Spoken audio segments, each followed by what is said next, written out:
Professor جیسے بھی علامہ صاحب فرما رہے ہیں کہ عاشورہ 10 محرم کو آپ کو جو اعمال انہوں نے بتائے ہیں، اور اس کے ساتھ ساتھ کہ اگر آپ وہ نہیں کہتے ہیں کہ آپ اہل تشیع کی طرح آپ عزاداری کریں یا جو دوسری چیزیں ہیں آپ وہ نہیں کرنا چاہتے ہو، تو آپ کانفرنس جو ہے ان کا انعقاد کریں، غم حسین کو ان کو تازہ کرنے کے لیے، حسینیت حضرت امام حسین رضی اللہ تعالیٰ عنہ کے جو خطبات ہیں، جو ان کی سیرت ہے، آپ وہ بھی کر سکتے ہیں۔ بہت شکریہ عمران بھائی۔ اللہم صلی علی سیدنا و مولانا محمد وعلی آلہ وصحبہ وبارک وسلم۔ کسی نے کہا تھا کہ آسان نہیں ہے معرفت راز کربلا، دل حق شناس دیدہ بیدار چاہیے۔ اللہ رب الکریم مجھے، آپ کو، ہم سب کو، ہمارے سننے والے ناظرین کو کربلا اور اہل کربلا کی معرفت عطا فرمائے، کیونکہ قاضی ایاز رحمہ اللہ شفا شریف کے اندر ایک حدیث پاک لے کر آئے ہیں جس کا مفہوم یہ ہے کہ جب ہم قل لا اسألکم علیہ اجرا الا المودۃ فی القربى اس آیہ کریمہ کے تحت اجر رسالت کی بات کرتے ہیں تو اس کے 3 بنیادی حصے ہیں۔ سب سے پہلا معرفت آل رسول صلی اللہ علیہ وآلہ وسلم اور معرفت اہل بیت، دوسرا اپنے قول سے ان کی تائید کرنا، ان کی حمایت کرنا، ان سے محبت کا اظہار کرنا، جو بات علامہ صاحب اور آپ کر رہے ہیں کانفرنسز کے ذریعے، ان کی سیرت، ان کا کردار، ان کا تقوی، ان کا عشق، ان کا دین کے لیے وہ جو قرآن نے کہا تھا، اور میں تو سمجھتی ہوں پورا قرآن مجھے سمجھنا آتا اگر کربلا سامنے نہ ہوتا۔ وَمِمَّا رَزَقْنَاهُمْ يُنْفِقُونَ کی عملی تفسیر یوم عاشور ہمیں نظر آتی ہے۔ كُنْتُمْ خَيْرَ أُمَّةٍ أُخْرِجَتْ لِلنَّاسِ تَأْمُرُونَ بِالْمَعْرُوفِ وَتَنْهَوْنَ عَنِ الْمُنْكَرِ، مدینہ سے نکلنے سے لے کر مکہ اپنے احرام کو، حج کے احرام کو عمرے میں بدلنے سے لے کر راستے کے تمام مقامات پر آپ کے خطبات، اور یوم عاشور، عصر عاشور جو آپ نے یزیدی فوج کے سامنے اپنا خطبہ ارشاد فرمایا، وہ خطبہ اس چیز پر دلالت ہے کہ جنہوں نے پھر آپ کی تائید کی انہوں نے قول سے بھی کی، اور آخری بات نصرت و اعانت اہل بیت، اور وہی بات جو کل بھی ہم کر رہے تھے اور آج بھی میں اس کو دہرانا چاہوں گی کہ نماز وہ نہیں کہ جو یزیدی فوج کے اندر ہوتی ہے، نماز وہ جو امام علی مقام علیہ السلام نے پڑھی، اور حدیث پاک کے مطابق جو جنت ہے وہ تلواروں کے سائے میں ہے، نماز عشق ادا ہوتی ہے تلواروں کے سائے میں۔ اور یہاں تو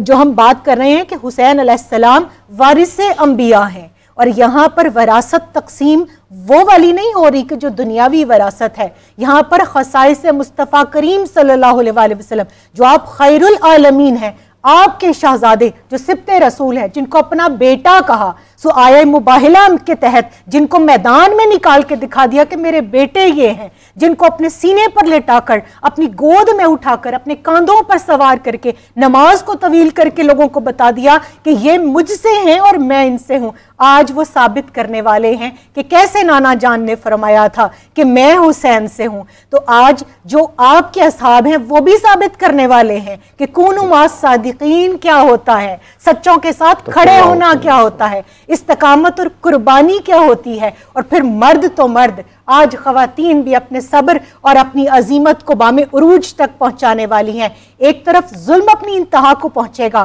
دوسری طرف صبر اور استقامت اپنی انتہا اور عروج کو پہنچے گی، کیونکہ یہ وہ دن ہے جس دن کے اندر آدم علیہ السلام سے لے کر عیسیٰ علیہ السلام تک تمام انبیاء کی بھی مشکلات حل کی گئیں۔ یونس علیہ السلام کو مچھلی کے پیٹ سے نجات ملی، اسی دن کے اندر نوح علیہ السلام کی کشتی جودی پہاڑ سے ٹکرائی، اسی دن ایوب علیہ السلام کو شفا عطا ہوئی، بیماری سے نجات ملی، اسی دن یوسف علیہ السلام کو قید سے نجات ملی۔ اور میں تو مختصر کرتی ہوں بات، امام علی مقام علیہ السلام تک لاتی ہوں کہ جو اس امت کی مشکل کشائی کا حق تھا،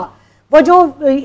خواجہ اجمیر نے کہا تھا، شاہ است حسین، بادشاہ است حسین، دی است حسین، دی پناہ است حسین، اور سر داد نہ داد، دست در دست یزید، حقا کے بنائے لا الہ است حسین۔ آج بنائے اسلام کو جو کھوکھلا کیا گیا تھا، جو اسلامی شاعر کا رنگ بدلنے کی کوشش کی گئی تھی، جو شریعت کو نیا ڈھنگ دینے کی ایک ترکیب اختیار کی جا رہی تھی، جو یزید فاسق و فاجر شارب الخمر، جو اس نے حلال کو حرام کر لیا تھا، جو جمعہ کی نماز کو معطل کر دیا تھا، جو زکوٰۃ کے نظام کو پامال کیا جا رہا تھا، جو حکومت کا پیسہ ہے، جو عوام کا پیسہ ہے، جو ٹیکسیشن کا نظام اسلام نے خلافت کا نظام رائج کیا تھا، تھا وہ ملوکیت کی بدترین شکل زمانے کو دکھا رہا تھا، تو آج امام علی مقام علیہ السلام نے مخدرات عصمت کو مدینہ سے، پھر مکہ سے، پھر شیب ابی طالب سے، پھر تمام مقامات سے گزار کر آج میدان کرب و بلا میں، اور جو علامہ صاحب بات کر رہے تھے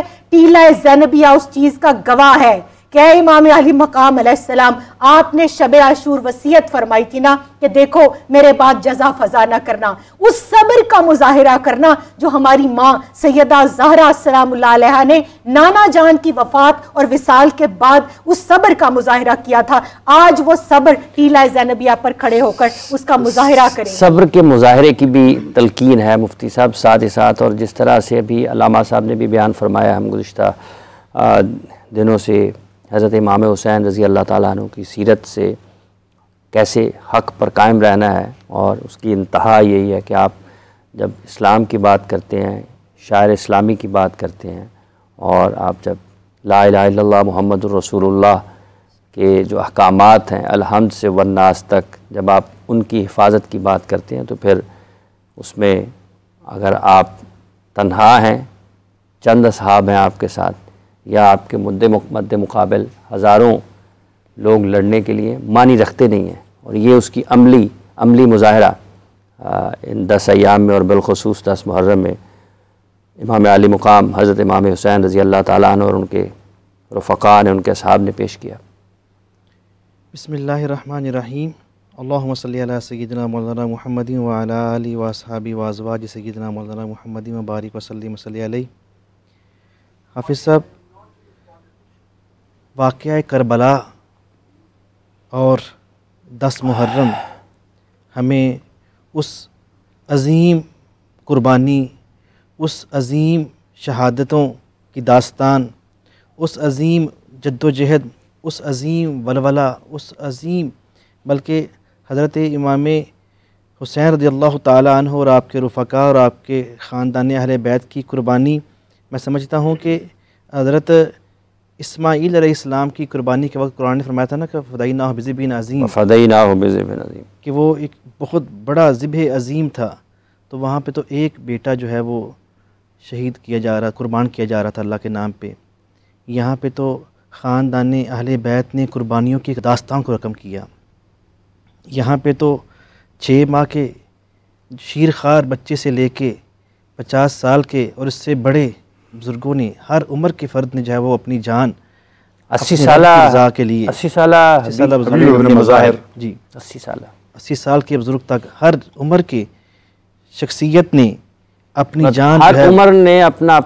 اللہ تعالیٰ نے جو حصہ ان کا تھا وہ سب نے اپنی عمر میں، جی بالکل، آپ کی محبت میں، آپ کی مصاحبت میں، اللہ اکبر، اللہ کی رضا کے لیے، دین کے لیے، بالکل میری بہن نے جو شعر پڑھے، شاہ است امر بالمعروف نہی عن المنکر کے لیے، شاہ است حسین بادشاہ است حسین، دین است حسین، دین پناہ است حسین، سرداد نہ داد دست در دست یزید، حقہ کے بنا الہ الہ است حسین۔ آج کلمے کی اس بنیاد کو جسے کھوکھلا کر دیا گیا تھا، آپ نے اپنے خون کی ابیاری سے جو زندہ کیا۔ قتل حسین اصل میں مرگ یزید ہے، اسلام زندہ ہوتا ہے ہر کربلا کے بعد۔ تو کربلا کے مقام پر جو بہادری کے جو ہے وہ قصے جو رقم ہوئے، میں تو سمجھتا ہوں کہ ہمیں بالکل علامہ صاحب ٹھیک فرما رہے تھے کہ جو اپنے طریقے سے یاد منانا چاہے ان کی منائے، اپنے سلیقے سے ان کے نام پہ شہدائے کرب و بلا کانفرنس کریں، اپنے بچوں کو ان کی پاکیزہ سیرت و کردار کے بارے میں آگاہی دیں۔ اس موقع پہ جو آپ نے قربانیاں دیں دین اسلام کے لیے، اگر وہ قربانیاں نہ دیتے تو ہم تک اسلام کا یہ چہرہ نہ پہنچ سکتا۔ آج ہم اگر مسلمان ہیں اور ہمارے اوپر اسلام کا حقیقی چہرہ ہمارے تک پہنچ گیا ہے تو ہم مقروض ہیں خون حسین اور خون اہل بیت کے،